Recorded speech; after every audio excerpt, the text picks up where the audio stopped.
My name is George, and I had made a series of 11 videos documenting my struggles as I recovered from my rotator cuff surgery.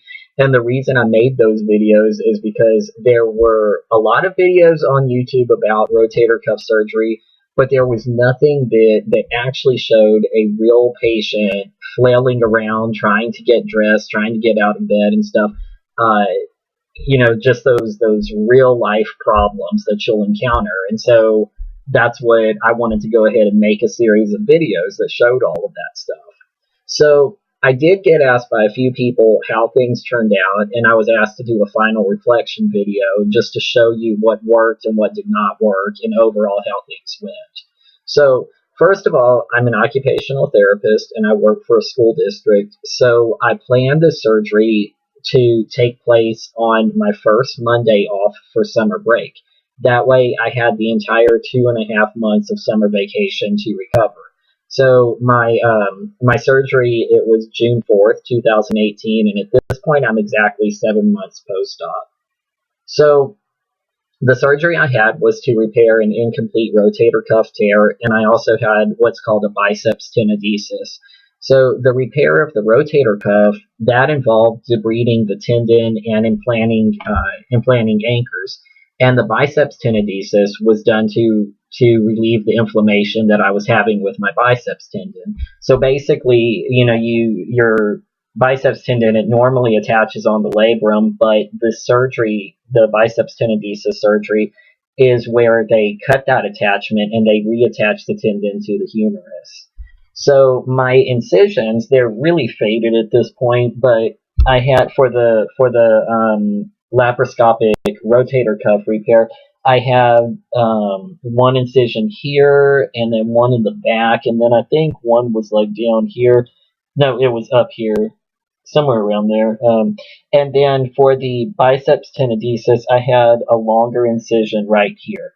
And so I believe I had either stitches or staples up around here. And then for the biceps tenodesis incision, all I had was the steri strips put on that, so no stitches there. Now, being an occupational therapist, I was familiar with the surgery and with the recovery protocol, but actually being on the side of the patient, that's what it gave me a much deeper appreciation for what this surgery actually entails and for what patients actually go through.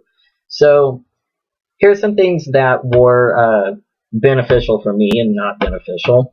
So first of all, make your big decisions about your surgery before the surgery, not during recovery. So, for example, if your insurance requires an authorization for you to start physical therapy, make sure that the clinic has that authorization paperwork before you ever have your surgery.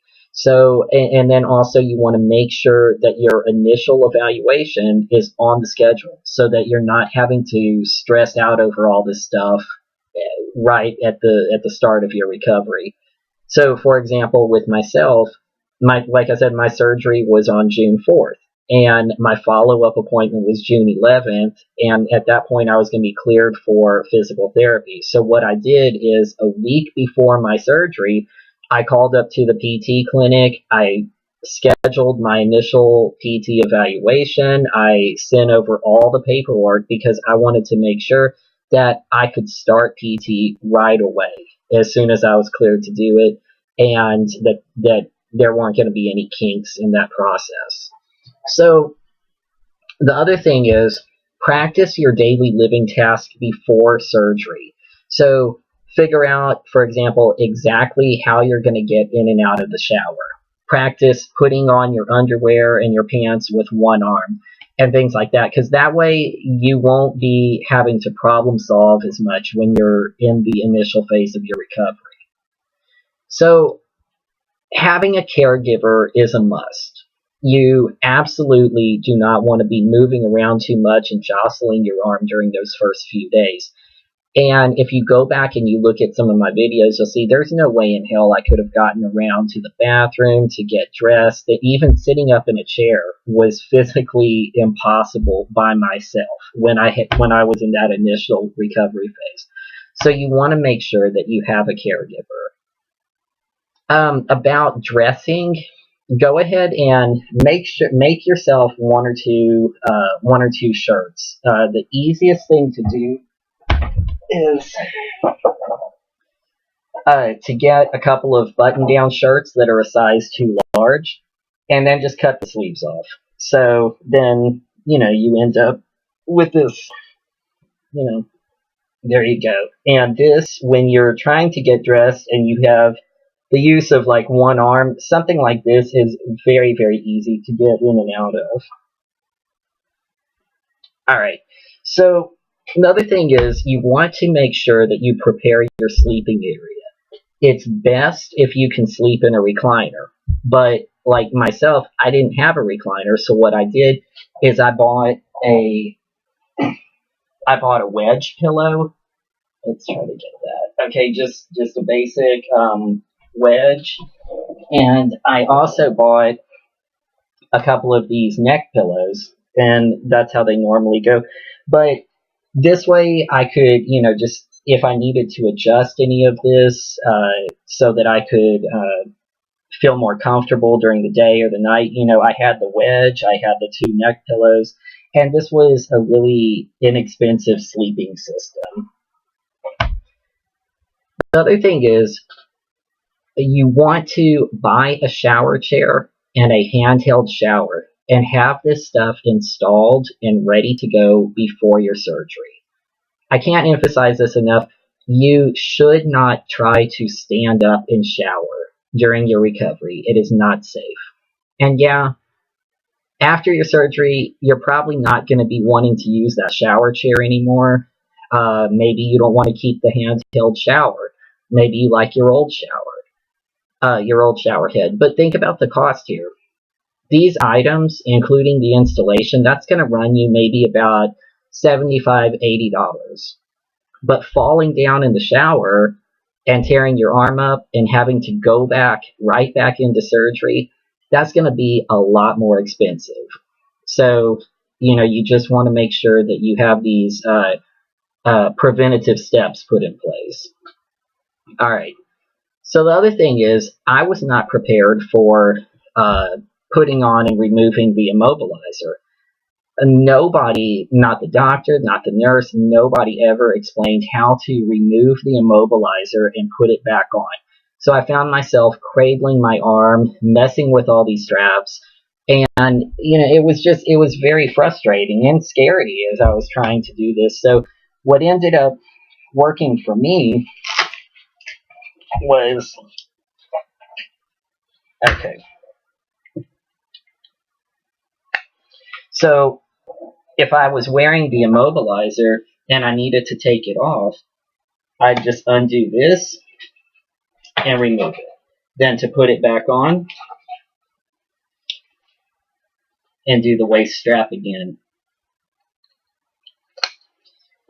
And basically, we never messed with the straps here that held it on my shoulder. The only thing we ever did was we would undo the waist strap, but that was it. So, and it was a lot easier that way. And one thing I discovered is that at the beginning, I was wearing this thing incorrectly. So, initially I found myself like I had it like this, but the thing is, it needs to go here on the side. So that's, again, that's something that really was not explained to me, when I got out of surgery. So yeah, this is not correct. You definitely want to keep it like this. And the other thing is, despite how bulky this looks, it's actually not uncomfortable. So it was kind of funny because when I was done with finished wearing it, I had gotten so used to it that it was really uncomfortable to not wear it. So, all right, let's go ahead and take that off. Now, one of the things that's going to be really important is that you need to manage your pain and keep on top of that. You want to prevent the breakthrough pain that you want to prevent that breakthrough pain by sticking to your pain medication schedule. So, for example, if you're supposed to take your hydrocodone every 4 hours, but then at that fourth hour, you're thinking, oh, well, I feel okay. Maybe I'll just wait a little bit.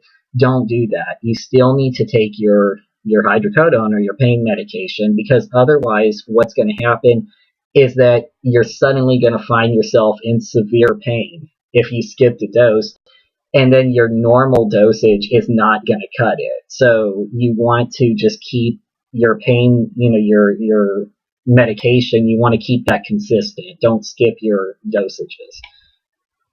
All right, so one thing that's kind of funny is I had planned to do a lot of reading as I recovered, and it was funny. I even had this whole stack of books sitting there next to the couch, but really what happened is mostly I just slept. So try not to overplan things, because you're just going to get kind of disappointed there. So prior to the surgery, I had the option of buying a cryo cuff, but I decided not to. But then a week or so into it, I changed my mind. I said, well, I'm going to go ahead and buy a cryo cuff. And here it is. This is the cryo cuff. This was about $150, brand new. About $150, and I think I used it 4 times. It was, it's a really nice device, but it's cumbersome. It requires another person to set it up and clean it up. So in the end, it was just easier to use some dollar store ice packs. So, so that really that comes down to you if you want to spend the money on a cryo cuff, or you can get one, borrow one from somebody. Yeah, that's great, but just know that ice packs are going to do the same thing. I also bought this big old thing of gauze, and you can see I never even opened it. I bought this gauze to cover my incisions during bathing, but what I discovered is that it was actually a lot easier and way more sanitary to just get some really good Band-Aids. Because these incisions, like I showed you earlier, these incisions are really small. From the laparoscopic part, you just have 3 little holes, okay, that you can take just a regular Band-Aid, stick it on a waterproof Band-Aid, just put it on, and there you go. And then for my incision right here, yeah, that was a little bit more complicated, so I just had to use a much larger Band-Aid. But the gauze, that was a definite no. So now, because showering was a challenge and it was in the middle of the summer and I live in Texas, I went ahead and I got this spray bottle, thinking that somehow this was going to help. And then I also got these rubber-soled socks, because you come home from the hospital, you have a pair. Well, I bought this whole pack. There's I think 4 pairs in here. But these were really, I would just have to say, hydrocodone-influenced Amazon purchases, because I literally never used any of those. Now, one purchase that I made that was really awesome, and of course I can't find it now, was a shower sling. And in one of the videos, I show how I put that on. And basically what this was, it was a mesh sling that, just the shoulder sling. And you could get it wet. It was mesh, it was cotton, and so, or not cotton, but some material that you could get wet, and it, was easy to clean. Anyway, that shower sling was probably the best purchase that I made. So I definitely would suggest getting a shower sling.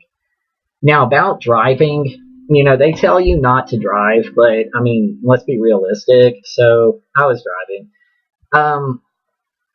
As soon as I was not taking pain medication anymore, that's when I started driving. And so what I would do, what I would do is I would have so no, I did not wear this to drive. Okay, hold on, let me get my arm in here. Alright, so, okay, when I would get in the car, what I would do is, I don't know why I put this thing back on. Okay, when I would get in the car, what I would do is I would undo the strap, put this off, then I would do the waist strap again, and then it would end up like that. So I was able to hold the steering wheel, and then this just kind of, there it was if I needed to rest my arm. But yeah, I would say probably within about 2 weeks I was driving again. You know, and also one of the things I bought was, well, I had this TheraBand. I got this from the clinic where I work, and but these are really, really cheap. You can get these anywhere. I got this once I started physical therapy. One of the people that I work with, they gave me this. So the other one that I bought, this was really cool. I've seen people make these, but you can get these on Amazon. This is, let's see, there we go. It's just a pulley, and you hang it over your. You can put it like over a door, up in a door frame, or you can hang it from the ceiling. It's a simple pulley, and when you're doing your physical therapy, it's one of the activities they'll have you do at the clinic. So I just bought one so I could do it at home. All right, and let me see what else I've got here. Oh, now this one was kind of fun. Okay. One of the things that I found early on is that, well, first of all, it's hard to stay still. You know, where people are active, we want to get up, we want to move around. And I also found that I was able to do more than I thought I could. That I was able to hold on to things.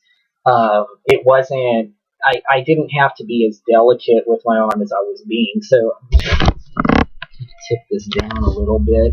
I want to show y'all. I jokingly called this my working sling. Once I was able to get out of the immobilizer, what I would do is I would put this on. This is just something that I don't even know where I got this from, but basically it gave me some support, so I wasn't, I wasn't just hanging my arm there, but I had support.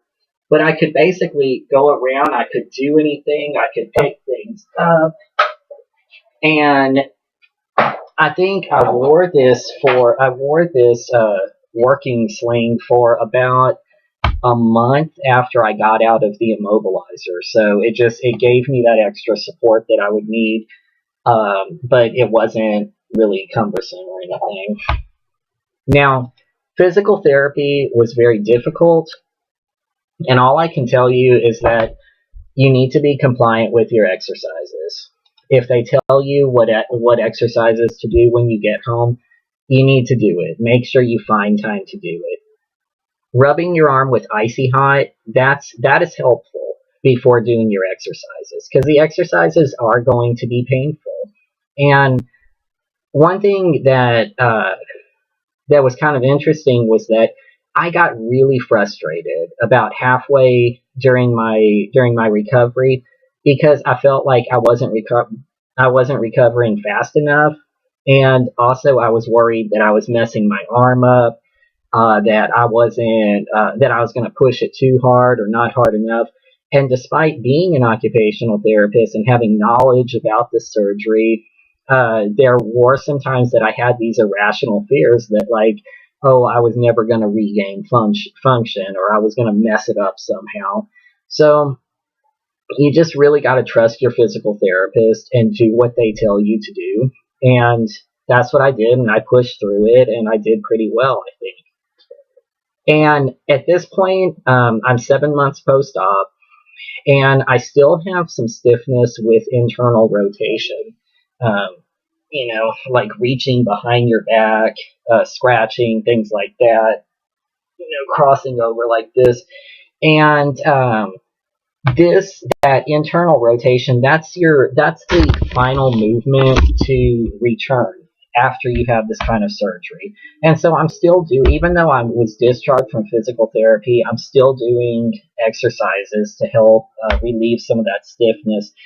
But I'm not too worried. There's also some evidence that stiffness in a post-operative shoulder is associated with better outcomes down the road. So, I'm not really worried that there's a problem here. I do know that full movement, pain-free movement, is going to come back, and as long as I continue to exercise. So I'm not too concerned that I'm 7 months post-op and have a little bit of stiffness and pain. So this is my post-surgery video. I hope that I've answered some of the questions that people had. And please go back and view some of my old videos if you'd like to see me struggling around with the immobilizer, because some of those videos are pretty funny. All right, take care.